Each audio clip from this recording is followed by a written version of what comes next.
All right, what's going on, everybody? Welcome back to another episode of the WVFRM podcast. We're your hosts. I'm Marquez. And I'm Andrew. And today, let's see. We're going to talk about the Tesla Plaid event. I feel like I've got a lot of thoughts on that and what Elon tweeted before and all the announcements and the car itself. But also, we've got Windows 11 leaks and everyone's favorite social media platform making a watch.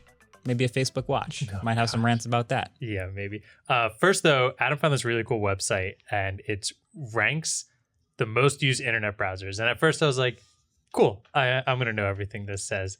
Okay. But I was actually really surprised by some of the results. Yeah, you mentioned this to me and I'm trying to figure out what you mean by that. So first I want to just say, you can check it out in a couple different ways. You can do based on desktop or mobile or everything like that. But if we're just assuming all platforms here, if you had to guess, what do you think is the most popular internet browser? Okay, is this worldwide?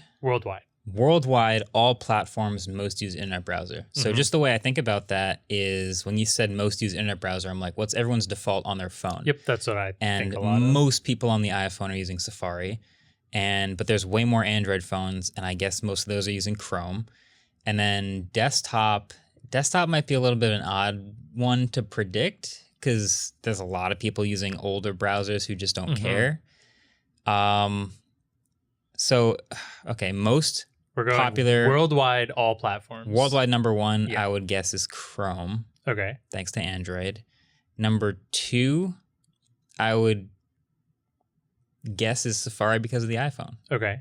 Do you want to guess number three real quick? That's a tough one. Third is actually really close between a couple, but I only know so many browsers. I know about Firefox, and I know about Opera, and I know about some older ones like Maxthon, and there's even some privacy-focused like Brave browser and things like that. You're missing one really obvious one. I mean, Internet Explorer and Edge exist because people just use the default on Windows. Yeah.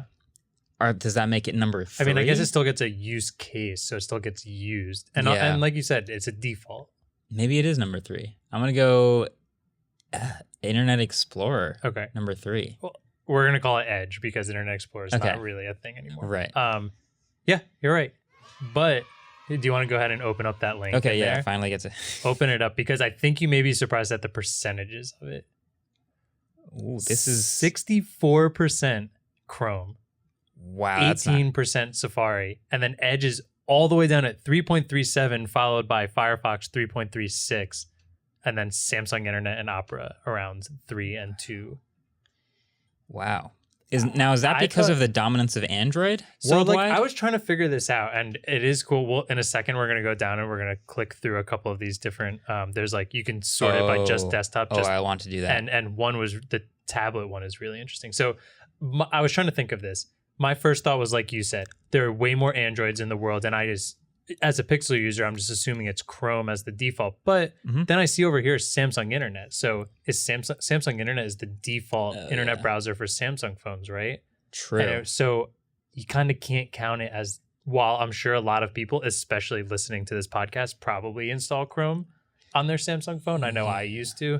I bet the majority of them are using Samsung Internet. Right. And does that not fall under Chrome then? Even if it's Chromium based, it would be like Samsung Internet? I mean, I don't know enough about it, but I'm assuming if it's listed here, it's probably its own thing. Okay. Wow. I was just surprised at how, because of how many iPhones and because of how many Macs there are and because of how many iPads there are, I thought Safari would be at least 30% in second place. I mean, I thought it would be way closer. Yeah, 18% of worldwide is pretty good, but I would expect a little higher from all those iPhones. And I also definitely expected Edge to be higher because it's just the default on all Windows systems. So that means, if that doesn't tell you how bad Edge is or how little confidence people have in Internet Explorer, which is now Edge, I don't know what to tell you anymore. Because there's obviously more than 3% of the market share of Windows computers out there. The tablet one is interesting. The tablet one's the coolest. The tablet one has a chart. They all have a chart, and I found this interesting because currently we have Chrome at 46%, Safari at 40%, for tablets. But the chart has a history where Safari was at 50%. Oh, I didn't actually look at that. And has crossed under and lost and conceded first place to Chrome. Very recently, March, 2 months ago. So that's pretty interesting. But again, is that because iPads have stopped growing and you've just gotten more and more random Android tablets out there in the world running Chrome? Or are they just switching to Chrome on the iPad? I don't know. My guess would be that iPad has just dominated for so long. That's why it was ahead. And now, like you said, I don't know if iPad sales are growing as fast as Android sales are because lots of people haven't found an Android tablet that they love. And more are coming out and more have potential to be a good Android tablet, whereas we've had a great Apple tablet for so long. Yeah. It does. I am a little surprised when you go to mobile. Let's see. Mobile still is I thought Safari would be higher, but I guess this is worldwide. If we switch, you can switch this to US. Yeah, in the US, I bet it's way higher. Let's see. So I go to mobile and then I go to United States of America. Safari goes ahead. 54%. There you go. So that would literally just be a count of most people on the iPhone using Safari as their default. Lots of people use Chrome on the iPhone, by the way. But just the overall default you can expect to dominate. And then Chrome being 38%, that's going to be a lot of people on Android phones. Shout out to Samsung Internet pulling in third place at 4.5%. There it is. It's in its own category, followed by Firefox, and Opera pulls up a 0.5%. So I guess if you switch to desktop browser, Edge does go up to 11%. So I guess that makes more sense. I still think that feels low, which is pretty surprising. Oh, wait, that's 11% in just US. Man, there's so many options you can do. I kind of wish I could pick every single thing that wasn't the US and base it on that. Remove the US. Edge, globally on desktop, Edge is only 8%, not even 10%. I'm happy about that. Yeah, that's right. I was thinking Safari isn't even 10%. When you initially asked me what's the most popular browser, I immediately went, oh my God, it's probably Internet Explorer. It's probably Edge. It's probably number one because people just don't have... there's tons of people out there who don't change, but there are way more mobile users of internet browsers out there, period. There's lots of people who have phones that don't have a desktop or a laptop. I think this really just shows that. And I always know it, but it always surprises me how big that percentage is. And I think one last thing I want to say on here is as a Firefox user, it kills me to see Edge above Firefox. And makes me feel like a little hipster or it's something an enthusiast browser. Which I don't get why I use it because I wouldn't consider myself the enthusiast that would take advantage of it. But my boss, when I did IT, just also used it. So I just started using it and I've loved it since then. And kind of sad to see it so low. But... Have you tried Chrome on desktop? You just don't want it? Yeah, no, I used to use Chrome all the time. Yeah.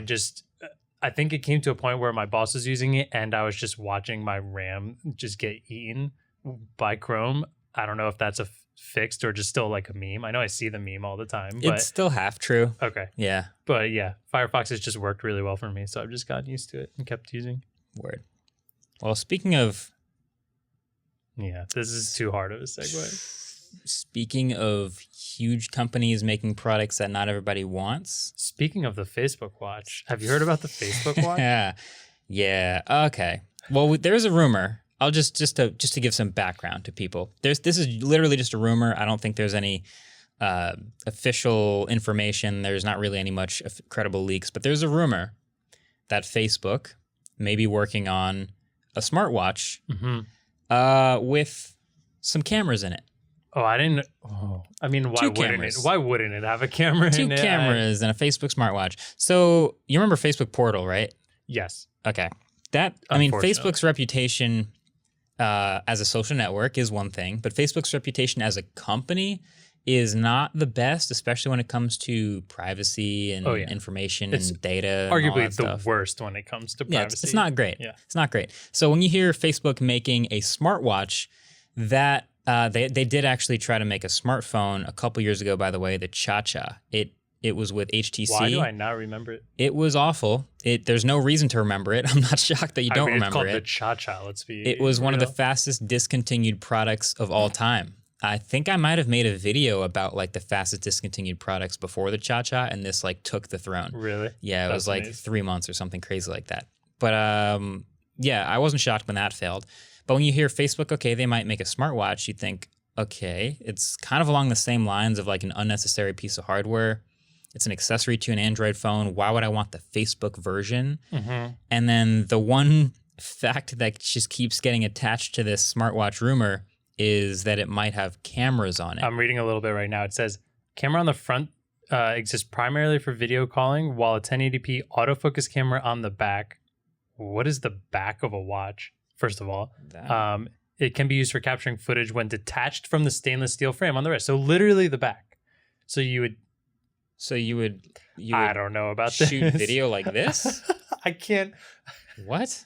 I cannot wait to see people walking around in like Doors Place. That's really the back? Holding their watch by straps, trying to take photos of things. I imagined for the audio only listeners, I imagined it's on your wrist and the top of the watch that faces away from you would be like your camera to face away from you, and you take videos of people. Almost like like the Sony mirrorless cameras where you can flip the screen up vertically, so you're looking down on it while it's facing forward. So it's a 90-degree angle from the view you're looking at. Yeah. That would make sense. It would make sense functionally. It's just stupid anyway because no one would use it. You can, by the way, use the Apple Watch as a viewfinder for your iPhone. So you can open the camera app on the watch and it literally just opens the camera on the iPhone and you can use it as a viewfinder. And can you tap shutter on that? Yeah, and you can shutter on the watch. That's and actually it'll awesome. take a photo on the phone.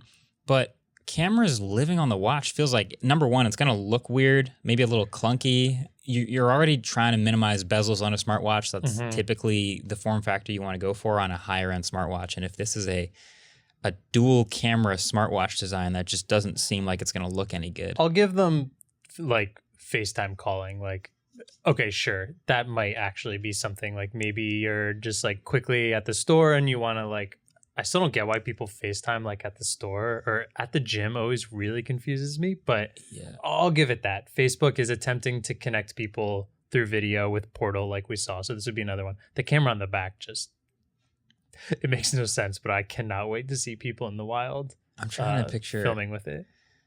Yeah. I do see lots of FaceTimes just like out in the wild. I've seen it in like the gym locker room before. I've seen it in the gym. I've seen people driving while FaceTiming. Yeah, that's a huge. If anyone does that on this podcast, I'm very upset with you. I'm disappointed. I've seen that through people's windows. I've seen people FaceTiming just walking around in the streets, which it could happen. I guess that's fine, but there is almost no reason I can think of why someone would want the camera to be on their wrist.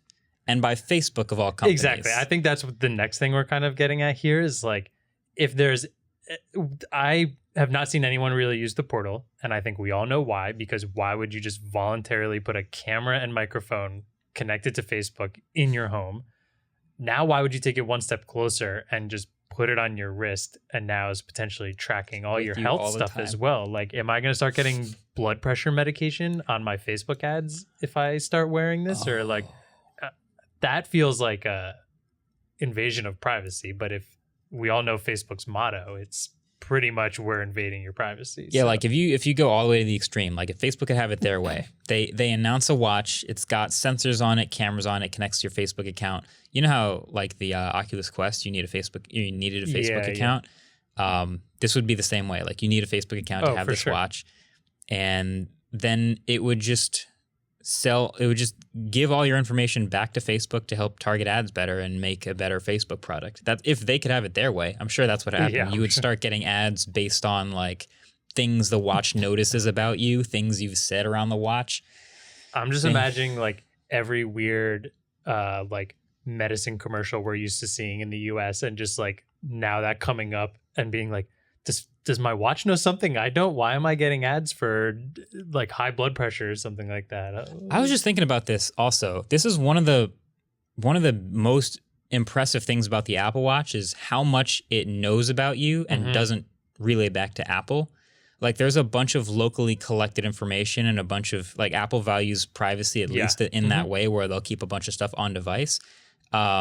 But this watch knows a lot about me with all the sensors and all the heart rate information and the exact times that I go to sleep and wake up every day, and like all of this, blood glucose measuring is one of the rumors. They're going to have all these other sensors in the watch, and it just knows so much about me that if Apple decided to flip a switch on privacy and just was like, you know what, we're just going to sell all this information, they would have a lot of information. Yeah. I don't know how much they could do with all that. Well, I'm sure they could do plenty with it. So yeah, I don't know how to feel about that. But this kind of leads me to a little fun question I have. Also, quick point. Yeah. The HIPAA stuff, you're not allowed to share you're not allowed to share health information about people that you collect if it is a certain type of health information, because that's the way health information works, unless you sign that stuff away willingly.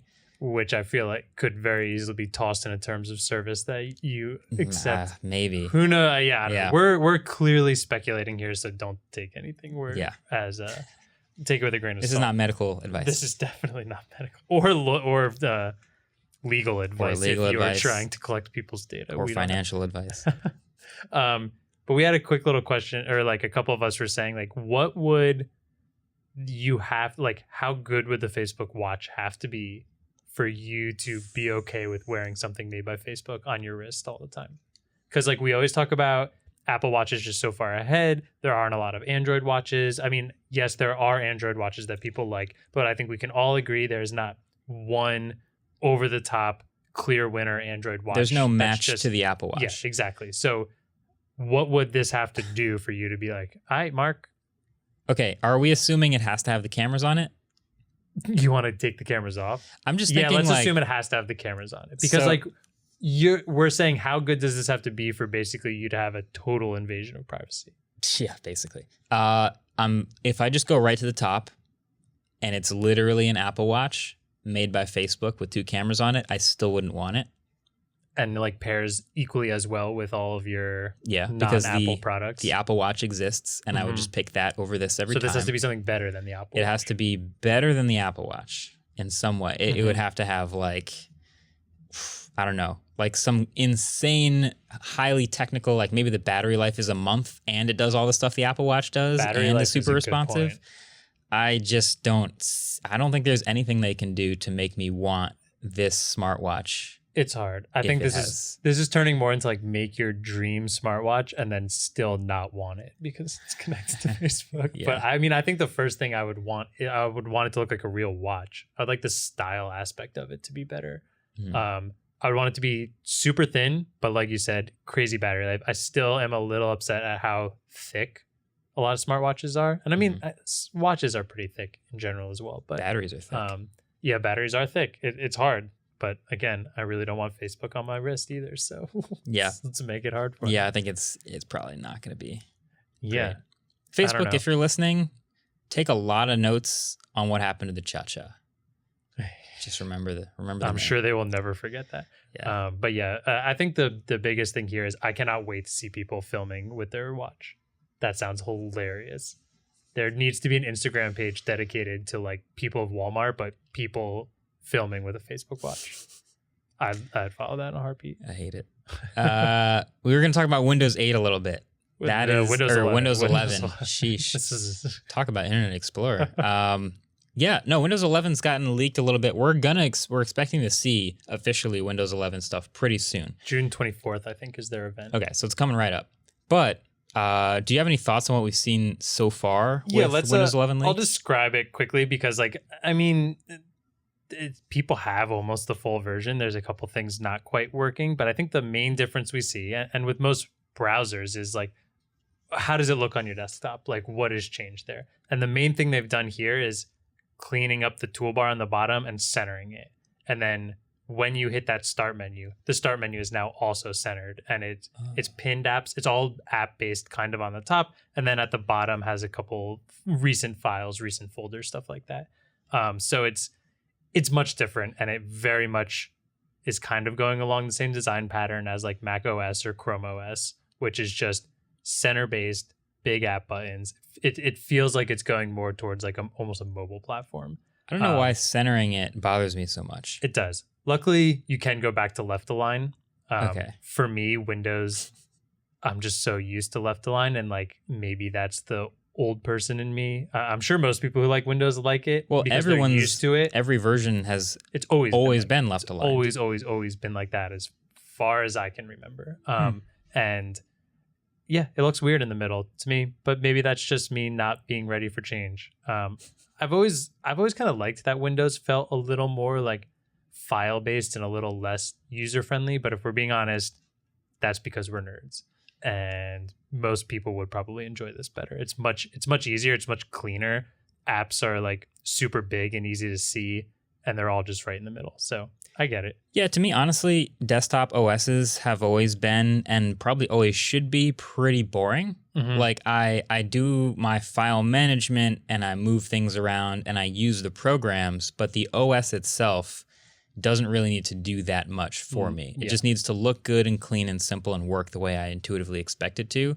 Like Mac OS versus Windows to me is not that exciting of a debate because I could use either. It's just like, do you move the window controls to the left or the right? Like, do you move the menu bar to the top or keep it on the window? Like, small details are sort of minimal, but at the end of the day, it's about the programs I'm running on the OS that I care way more about.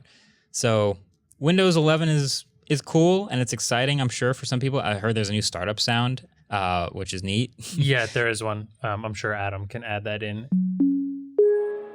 It's in this article we have, which I'll also post in the show notes because it has a lot of pictures. There's a photo in here with it left aligned. I do think it being back on the left side, I think it looks better than Windows 10. It's a little more compact. I like that the search bar is a button that you press and I'm assuming expands into the search bar rather than Windows 10 just had the search bar there already all the time. But I do enjoy that. There's a couple little other things. There's like some new, on the maximize button, some new ways to structure windows into pre-planned places. And yep, that's what an OS is. Yep.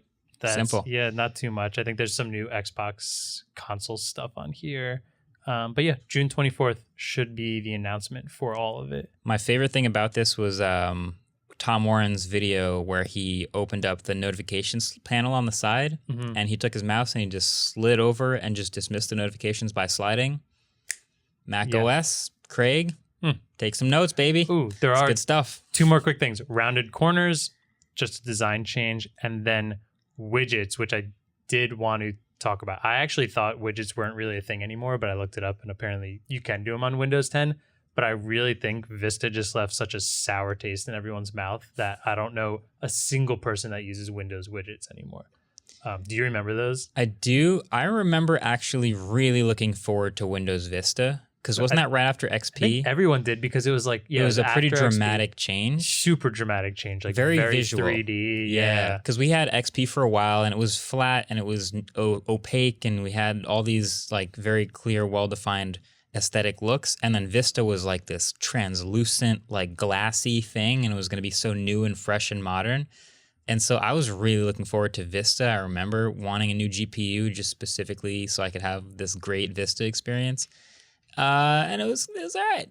It was all right. Yeah, it was like very bubbly. You felt like you were do you know that what's that board game with the in the middle? I think it's called Trouble, where it has like that big bubble with the dice inside it and you press it. Oh, God. Like that's what the buttons, like the start button felt like on Vista. And then the widgets were just so bad. There were just all these like 3D circular look terrible. They've always been weird. Even on Mac OS for the longest time you had a dashboard thing where you could just swipe in a bunch of widgets and you just have a calculator and a weather widget and just a bunch of random widgets that you could be just great if have. they put that on iPad, but yeah.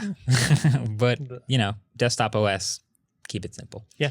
All right, so let's talk about Tesla's latest event, their latest product, and their latest situation with Plaid Model S and X. So that's the latest is Tesla's Model S and X, their higher end vehicles now have a Plaid version, and they're both essentially getting refreshed entirely.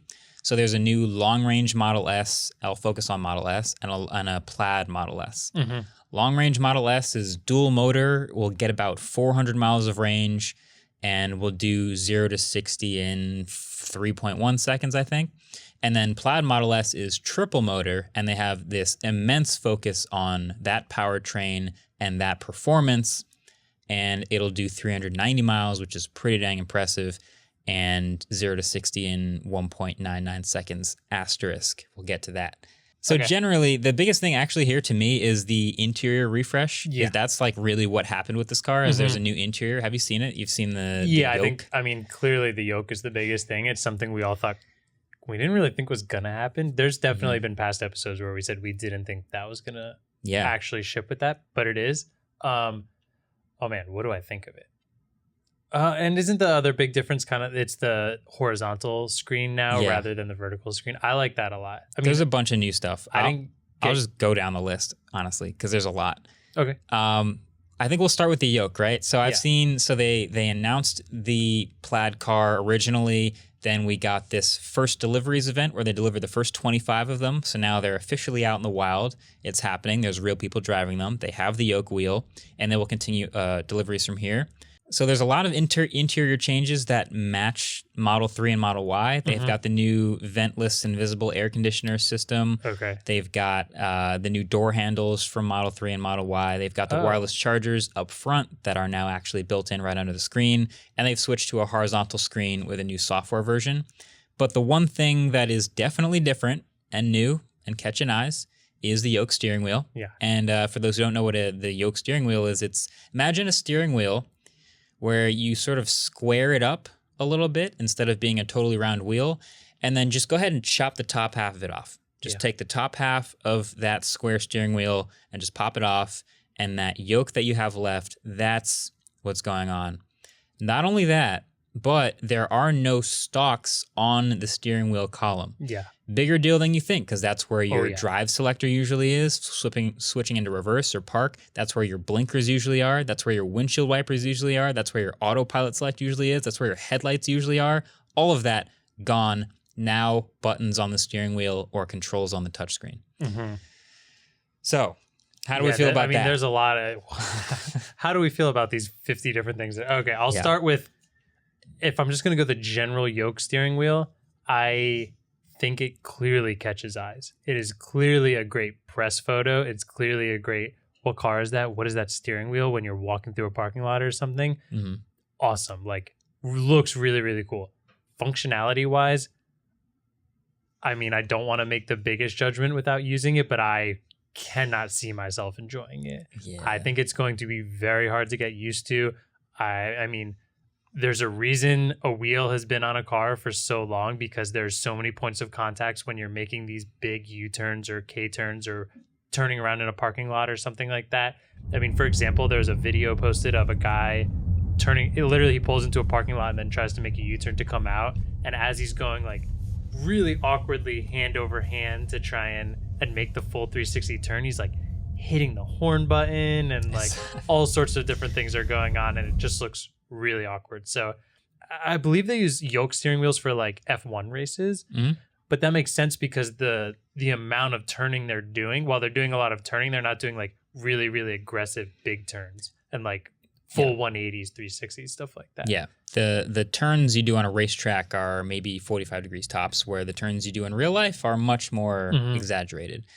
Very often too. Like you do that all the time. I was thinking about that as I drove here today, because my natural resting place on the steering wheel is actually typically sort of acceptable for a yoke. But the second I wanted to do my turns, I realized I moved the wheel between my hands while my hand I would have been grabbing air basically. And so I'm seeing these videos now of the first ones are out in the wild and there's people driving them, and I'm like, this is classic Tesla of completely ignoring standards, because the only reason they're standards is because we've been doing them for so long. The first thing that comes to mind with this is how Model 3 doesn't have a screen behind the steering wheel. Every car anyone's ever owned has had a screen behind the steering wheel or some way of seeing your speed behind the steering wheel, right? Most of them. My first car ever was a Saturn Ion, and the speedometer was above the radio in the middle. Very similar to where it would be for like a Model 3. That's hilarious. It is now, really funny. So the Model 3 puts it over on the right side of your vision. But the only reason that we're all used to the speedometer being like right behind the steering wheel is because that's where we've trained our glance to be. If you're looking at the road, you just train your glance to be right below. You have to leave the road to look at your speed and look back. And I found that the more I drove Model 3 and Model Y for that matter, the more I just trained my glance to be 45 degrees to the right instead of like straight down. So it actually didn't seem that bad. It was just this small learning curve where, fine, Tesla can get away with doing something different because it's fundamentally not that different. And so I'm thinking about this yoke, like, is this going to be the same thing where I'm just going to get used to the buttons on the wheel. I'm going to get used to my horn and my blinkers and my headlights being buttons on the wheel. Just because there were stocks before doesn't mean they had to be stocks. They're right at your fingertips. Of course, it should be easier. It's faster. And I feel like I'm just going to have to try it to understand.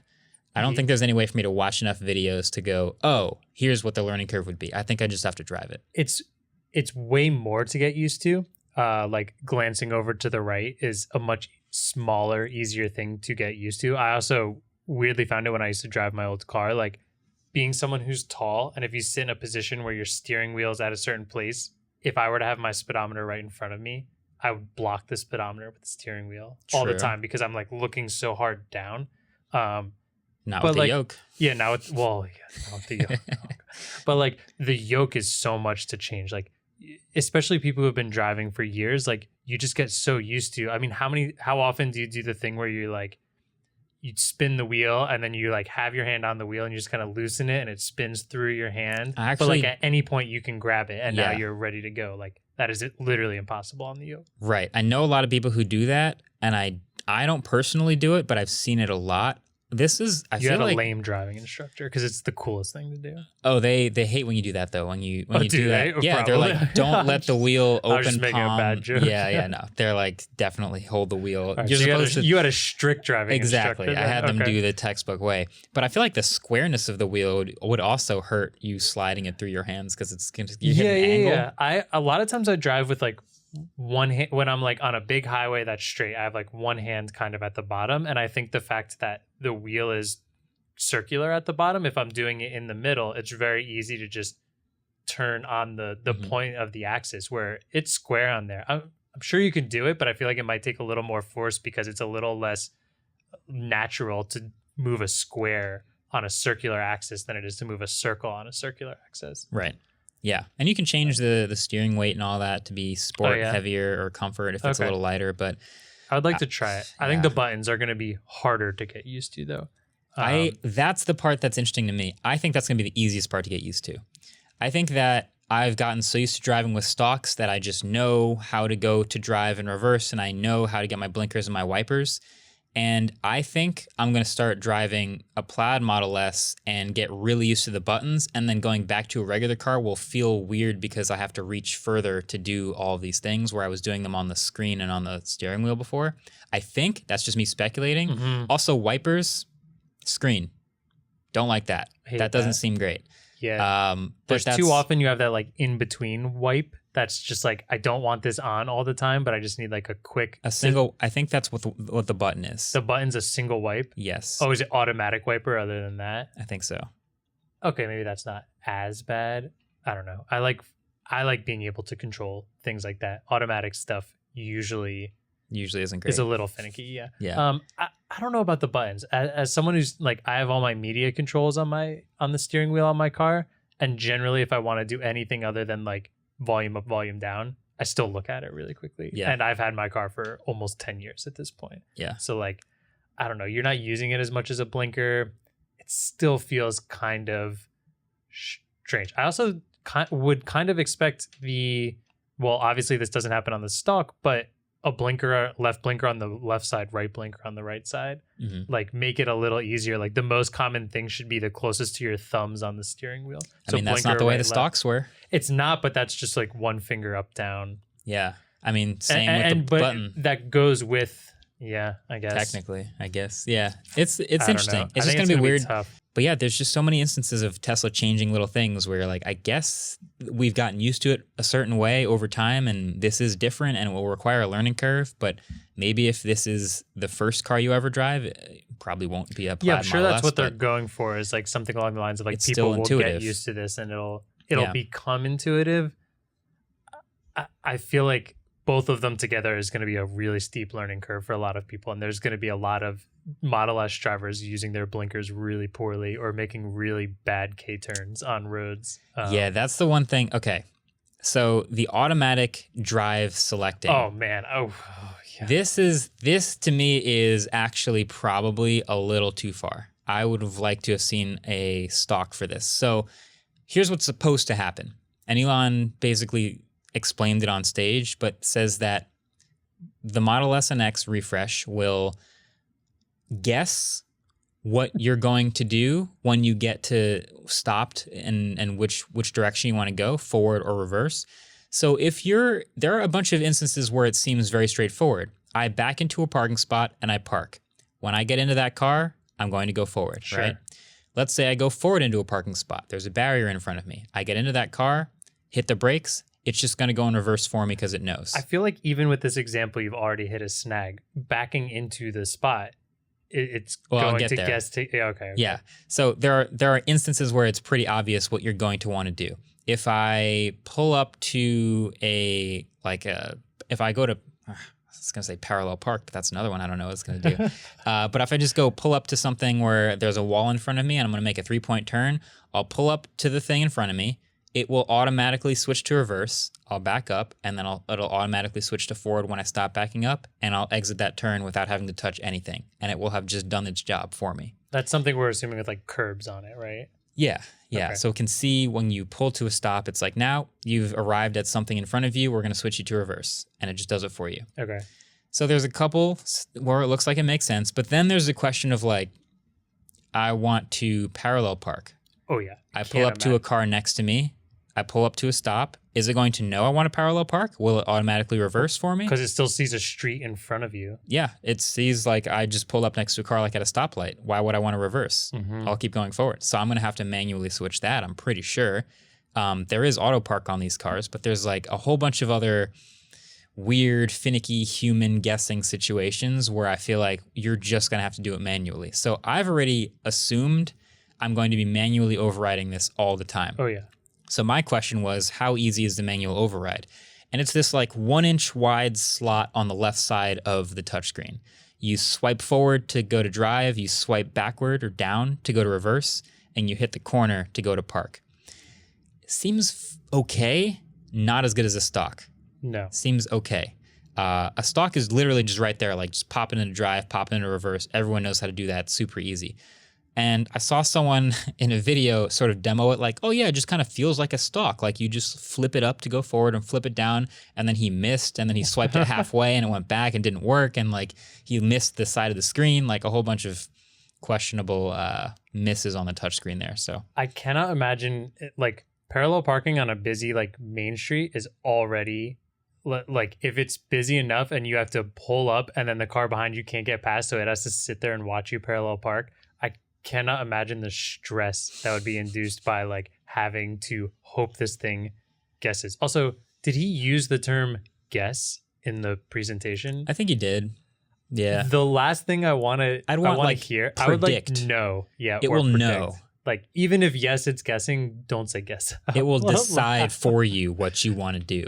Like I can't wait till I'm on the road in this 2-ton car, guessing what I want to do next. Something that did get overlooked a lot though was right below the wireless chargers, there are 4 physical buttons, haptic buttons. Okay. I think, where you can switch between drive modes right next to the hazard button. Is that confirmed? Yes. Okay. So that seems like it may be a more reliable, or at least, I don't know if it's not going to move any more than the thing on the touchscreen, but maybe if you want like a button more often, you'll go to that. That's the other thing I'm kind of wondering about. Have we like these buttons on the steering wheel? Is there, are they like touchscreen-ish buttons, or is there like a physical is enough to where I'm like kind of having some divider that I can feel between these? So I was worried about this. I was asking about this in my impressions video. They are haptic buttons. They don't click at all. Yeah, but is there a differentiator before I click the button to know that I am on new button or something like that? Like, are they raised a little bit? Do you know how sometimes though when it's touched, they'll put like a little raised piece in the middle so you can tell like, oh, I'm on the left blinker or the right blinker. Yeah, when they have slide that. my finger over Yeah, it. okay, good point. So they have a little divider between the left blinker and the right blinker, so you know when you're on which blinker. But on the other side, like the difference between your horn and your headlights is you just have to press the right space. You just have to hit the right touch target. You just don't know. There's going to be a lot of Model S's honking, and you're not going to know if you just messed something up or if someone's just pressing the wrong button on the wheel, or people are going to think Tesla drivers are angry. Flashing my headlights was just like hitting the stalk, and now it's like hitting the button on and off real quick. Oh yeah, you have to go. You got to hit the on off just to flash.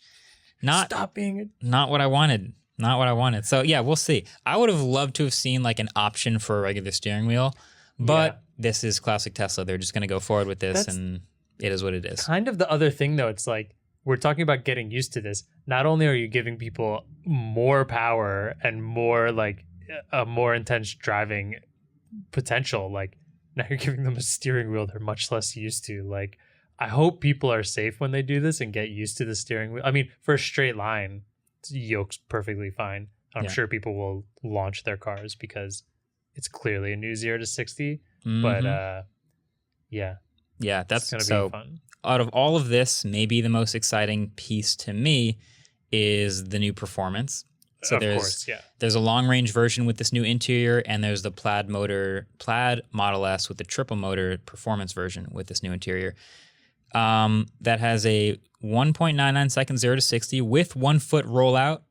So it's probably closer to 2.1 or 2.2. What does that mean as a not car nerd? Good question. So a lot of cars measure their 0 to 60 from 0, and a lot of cars measure their 0 to 60 with a 1 foot rollout.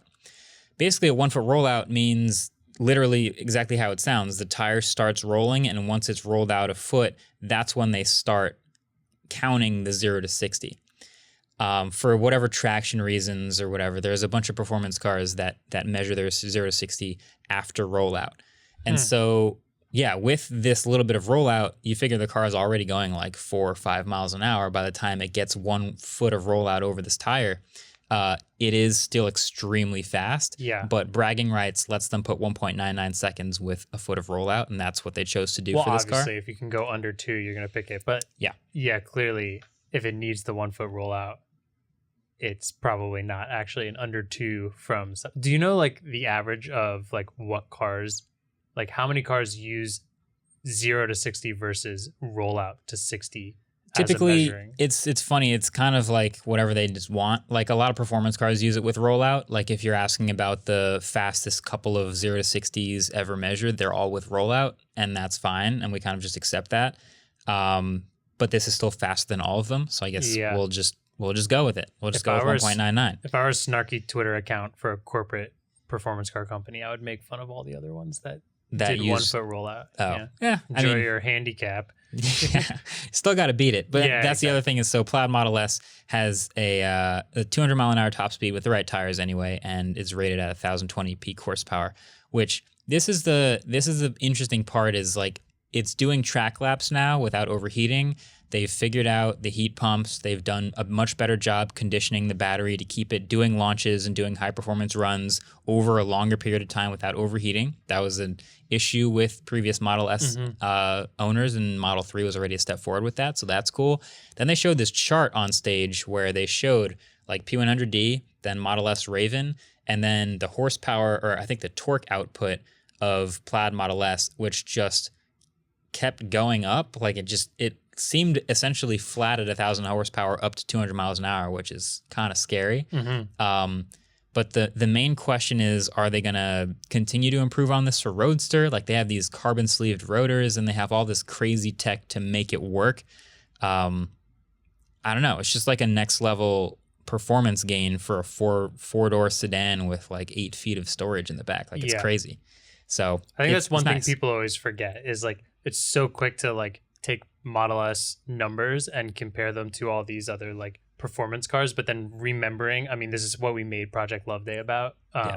If for people who don't know, we did an old Tesla video contest where we made a video about like a commercial for Tesla. We actually won it, partially because we have a lot of fans, but the whole video is based on like a very fast car being able to do everyday activities.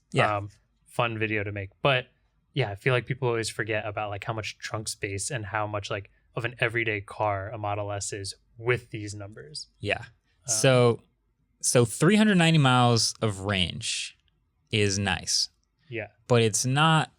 Wait, can I say my favorite part about Plaid? Yeah, go ahead. The logo on the emblem on the back. I love it. The Plaid emblem. Okay. I absolutely love it. Apparently that Plaid was just for the first 25 deliveries at the event. Those people are very lucky because that's awesome. Somebody's probably I bet someone sells those. But like love the Spaceballs reference, and to put it physically on the car like that is hilarious. I wonder if mine. Very Elon. We'll figure that out later. But yeah, it says the just Plaid text on all the others. It just says Plaid. PLAID. Yeah. Is it in Plaid? Nope. Just like the other text, those just Chrome letters. It'll just say I don't Plaid. want one anymore. Yeah, this is a major I detail. could totally afford it. Yeah. No, yeah, this is it. So the range that people were talking about, this is the question that sort of hovered over this whole event was, are they going to address Plaid Plus? Yeah. Because what happened before this event was maybe just as interesting as the event itself, which is Tesla had also announced and promised another car called Tesla Model S Plaid Plus that would have assumedly new battery technology, 520 miles of range, a slightly faster sub 1.99 seconds 0 to 60, and about 1,100 horsepower. And everyone went, well, this car is bonkers. Why would I get Plaid? If Plaid Plus is coming out next year, I'll get Plaid Plus. Then literally hours before the event, maybe a day or two before the delivery event. It was on Sunday and the event was on Thursday. Okay, so a couple days before the event, Elon tweets, this is like official Tesla News Classic, but Elon tweets that Plaid Plus is canceled. Canceled. That's the first time I don't think I've ever seen a Tesla model get announced and then canceled. It was like such a weird way he did it though, because it wasn't just like a tweet that says Plaid Plus is canceled. It was this thread of tweets where he says originally Model S goes Plaid speed this week, which is like get everyone amped. 1 minute later, reply thread, Plaid Plus is canceled. No need as Plaid is just so good. So it was like it's canceled, and then let me throw your scent off with something else, and then a quick like 0 to 60 under 2 seconds, quickest production car made of any kind, has to be felt to be believed. So it's a very quick like, can't wait for Model S Plaid. Plaid Plus is canceled, and the Plaid is going to be so good. So just like, I actually thought this was brilliant. I mean, it's a brilliant way to announce it when you kind of don't want, but of course, I feel like the Tesla community was like, oh my God, this is awesome. Did he just say it was canceled? And then like that was the news for like 2 or 3 days. Yeah. And so the question was, all right, Plaid Plus is canceled. Number one, what do you mean by Plaid is just as good? Yeah. And number two, why is Plaid Plus canceled? It was going to have 500 miles of range. And I think there was a follow-up tweet essentially saying... what Elon said? Yeah. So it's actually a response to electric, I believe. Okay. And we'll post that in the show notes as well. And he said, what we're seeing is that once you have a range above 400 miles, more range doesn't really matter. There are essentially 0 trips above 400 miles where the driver doesn't need to stop for restroom, food, coffee, etc. anyway. I think that's a nice distraction. I totally agree with you. If you really read into that saying, seems like people don't really need more than 400 miles. I would argue people don't need faster than 2.5 seconds 0 to 60 either. That's a really good way to put it. I didn't think of it like that. So the point is, we're using our inferencing and our context clues to imagine probably the reason Plaid Plus is canceled is because the batteries that would have been needed to create that car aren't quite available yet. They're 4680 cells. They're higher density. They're much more impressive technically. And we think they're going to be in Cybertruck and Roadster to get those respective 500 and 600 mile rated ranges. Mm-hmm. But if we started with Plaid Plus, we're probably going to be taking resources and cells away from those more important vehicles. So we'll just cancel Plaid Plus, shift all those orders to Plaid, distract them about why we're switching. Plaid is good enough. It's great. Trust me. It's going to be just as good, basically the same. And just sort of sweep the 200 extra miles under the rug. Because that was a big difference. 390 miles. Very big difference. 390 miles is nice. I currently have like 300 miles, and 390 as a max range sounds great. But 520 is way, way more confidence inspiring. That's like literally I could drive to North Carolina from New Jersey. I could drive probably to like Cleveland from here on 500 miles of range. So I would have been really excited about a car with that sort of range rather than a 0.2 second faster 0 to 60. Mm-hmm. So that to me was a little bit interesting and concerning, but also brings up questions about, when are we going to see cars with that type of range? Are we ever going to? If Elon keeps saying, if he sticks with this, 400 miles of range isn't really necessary, then why promise 600 miles for Roadster and 500 miles for Cybertruck? Yeah. It's still happening. I think there's a lot of like weird things to unpack from that, because like if you're saying you think it's so, I think the approach you're taking for it is the optimistic. I've seen two ways people are seeing this. Yours is the optimistic one, like let's save these for Roadster Cybertruck coming out. We don't want those to be delayed anymore. We don't have enough for them.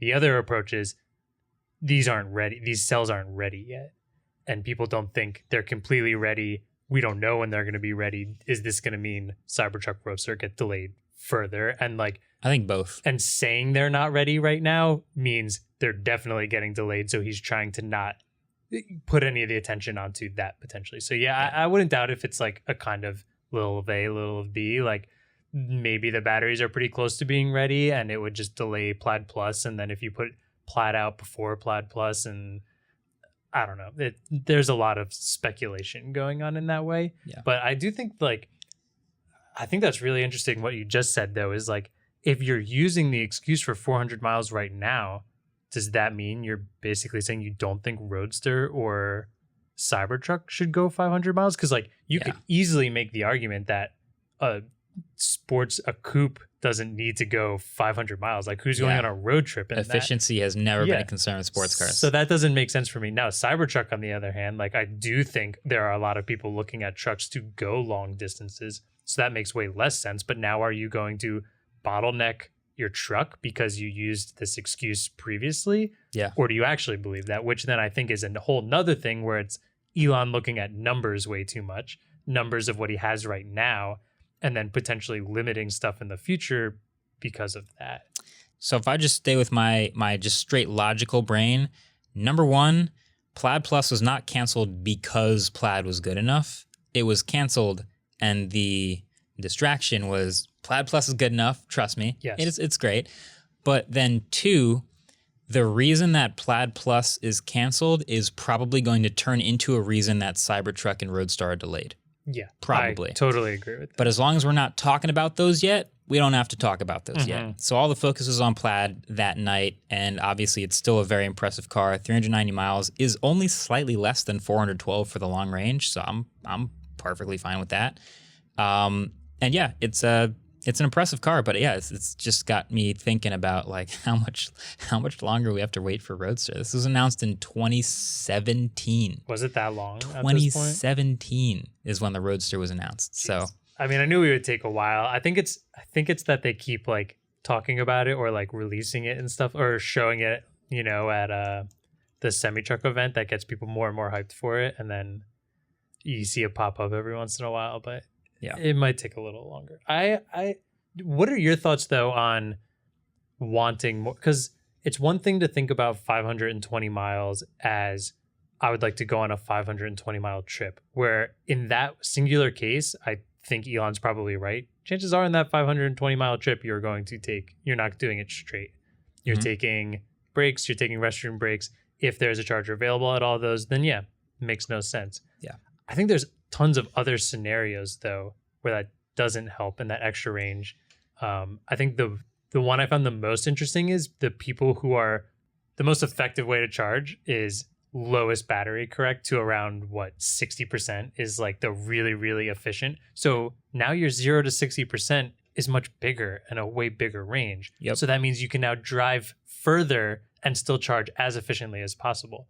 Or they're the people who maybe live in an apartment or in a condo or something that don't have a garage and a charging place at home. Yeah. Now they're not charging every other day. They're charging every 3 or 4 days. Like that's so nice to not have to. I know someone with a Model Y who they live near a college, and every once in a while, like every couple of days when they come home, they go drive onto the campus and sit in their car, charge it all the way to full. Yeah. So they're sitting there for like 45 minutes.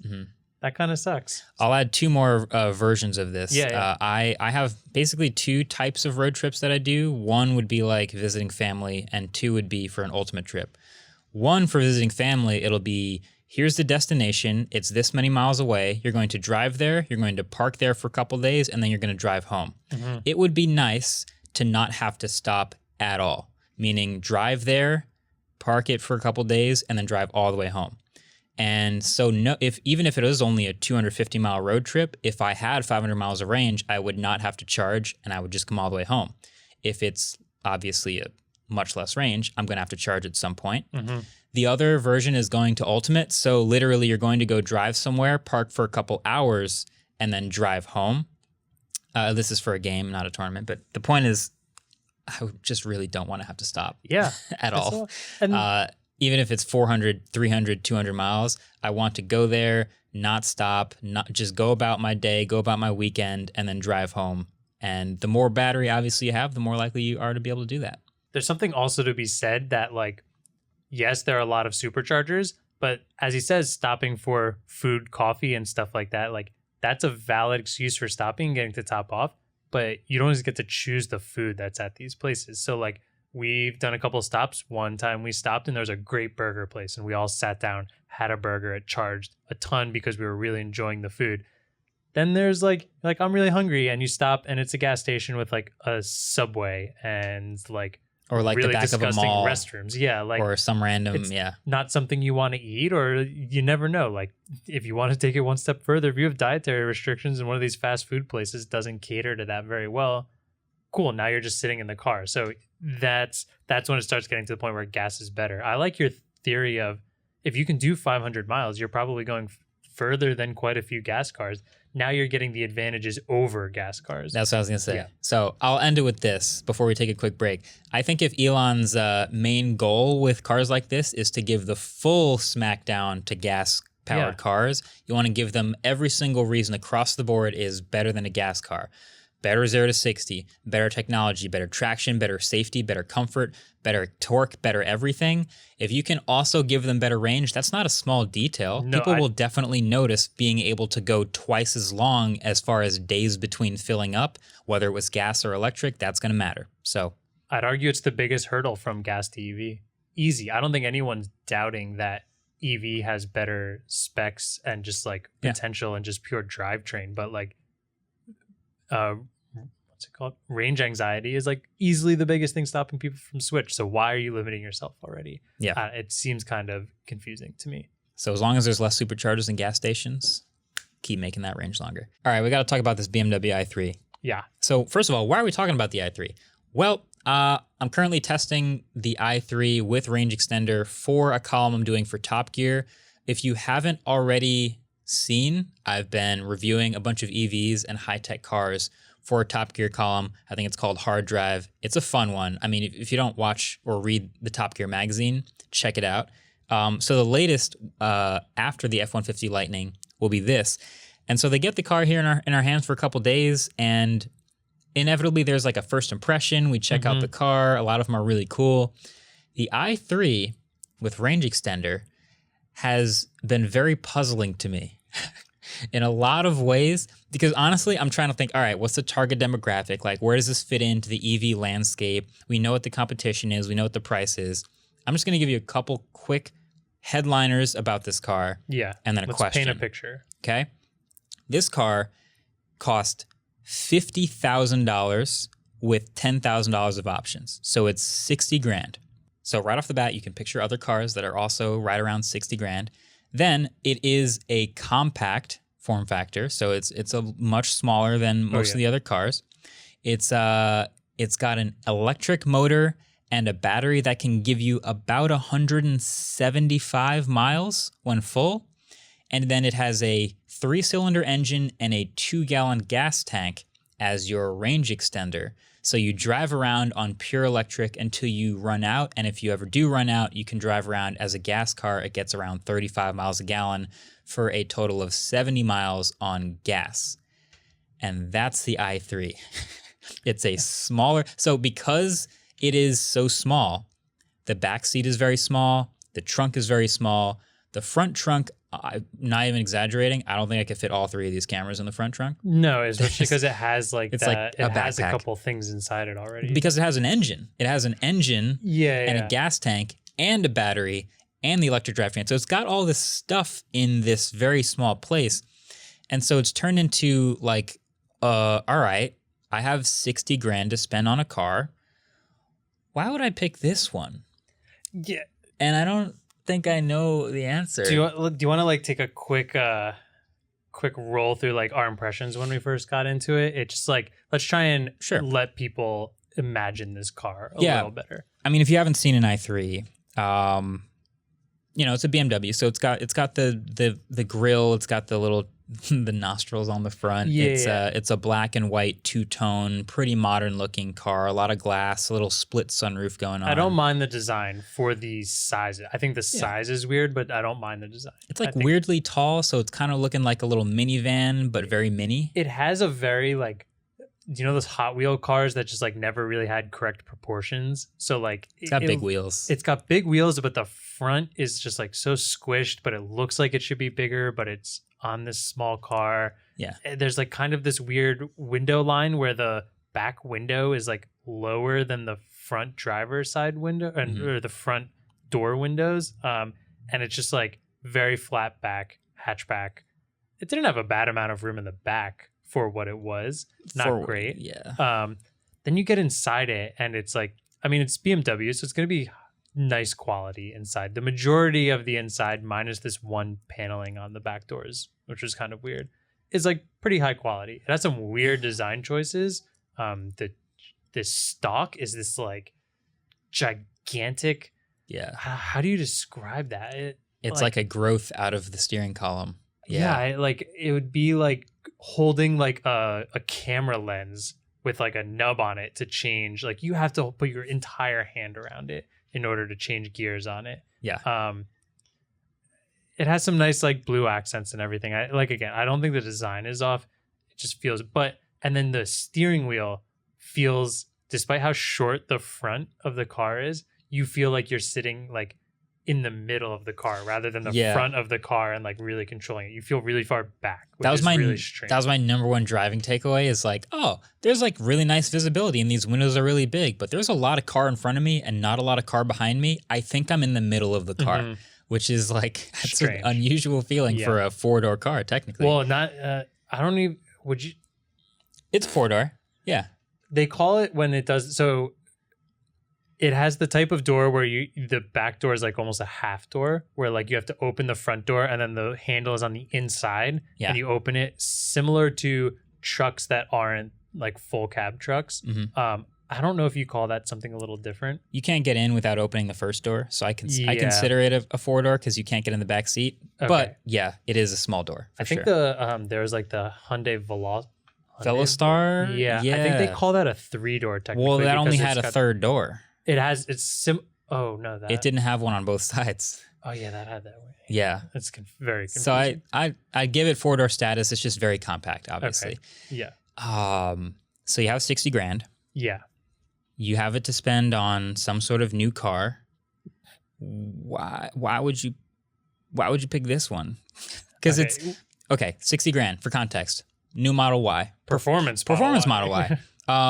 That's going to give you much more range. That's going to give you about 300-ish miles of range. That's going to give you much better performance. This thing isn't a slouch, but it's no performance car, right? Yeah. It's smaller wheels. It's got a sport mode. I would guess it's going to give me about a 5.5 second 0 to 60. It was like a zippy car when you're rolling, so like merging would be great in it, but there was literally a time where we tried to go from 0 to 60 and you like it was comical how bad it took to like go. Like we all heard you slam your foot down, kind of had a second to look at each other, and then it started going. Yeah, it was bad. It's like if you were in like a CRV. Like when you slam on the gas, you're not expecting to get rocketed forward. Like it'll go, oh, you want to go faster now? Give me a second, and then it'll start moving forward. So like, yeah, it's nimble and it's zippy. It's got a tight turning radius, but like it's not a performance car. So Model Y is going to give you, and I'm just using Model Y as an example, but much longer range on electric, no gas tank, much more storage. Oh yeah. Much bigger performance, much more features just as far as software and autopilot and speaker system and all this stuff.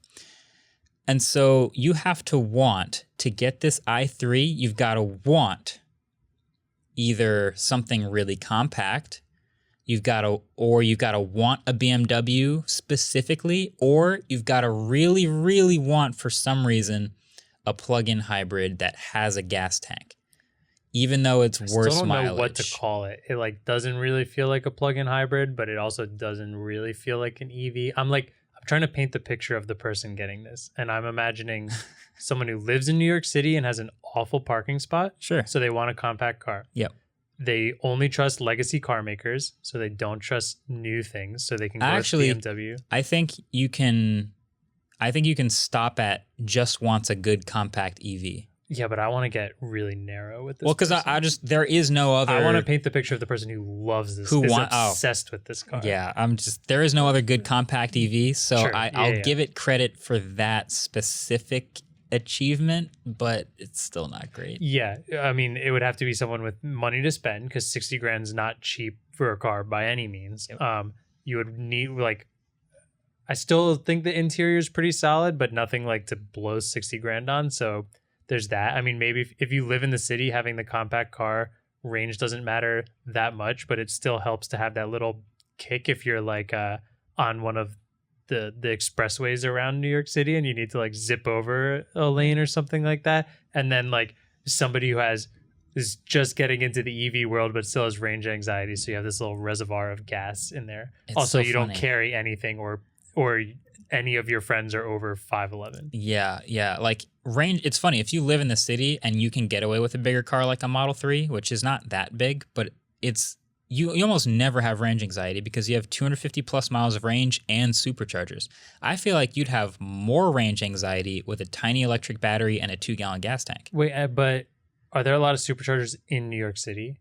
Enough that you could go around the city 1,000 times with them, yeah. There's plenty in the city that cover the actual radius of the city. Mm-hmm. And if you have 250 miles of range, you can always get to a supercharger in New York City. You only have to drive 4 miles to get to one, pretty much anywhere in the city. So here's a question that's kind of off the BMW topic, but I saw a video today, and I know is an exaggerated version of it, but there was a supercharger outside of a Disneyland, I believe, and somebody was going to get in line for it, and the line was literally 30 cars deep. Does that happen fairly? I could see that happening in New York City. I've never experienced that on the East Coast. Okay. I've seen it on the West Coast because there are way more Teslas specifically on the West Coast. Yeah. That being said, I have only waited in line once for a supercharger, and that was on a weekend in the morning where I guess a lot of people are driving, and it was a New Jersey, going south. There's 6 chargers, and there was a Dunkin' Donuts right there, and everyone was just chilling. It's probably down to the shore or something. But I do see some pretty serious backups on the West Coast where there'll be 12 chargers and 12 cars waiting while everyone else is charging. That sounds like a that nightmare. is not great. That can give you that anxiety where you're am I going to get to this charger and it's going to be full or, long wait? Because if you don't have enough range to make it to another charger, you're now potentially waiting hours to get filled. That's brutal. Yeah. Yeah.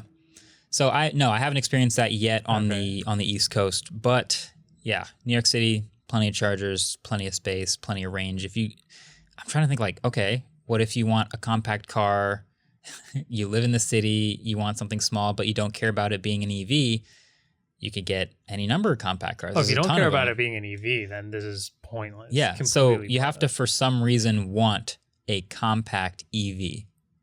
Sort of, but it has gas. But it has gas. But you can get the one. You can get the one that's not a range extender. Okay. Anyway, yeah, look forward to the column on Top Gear magazine. It's just a quirky car. I've really considered. Tell it's gonna be a glowing review. Yeah, it's obviously this will be very positive. I was just trying to think should I make a video about this car at all? It's not really that interesting, other than just the conundrum of who would buy this.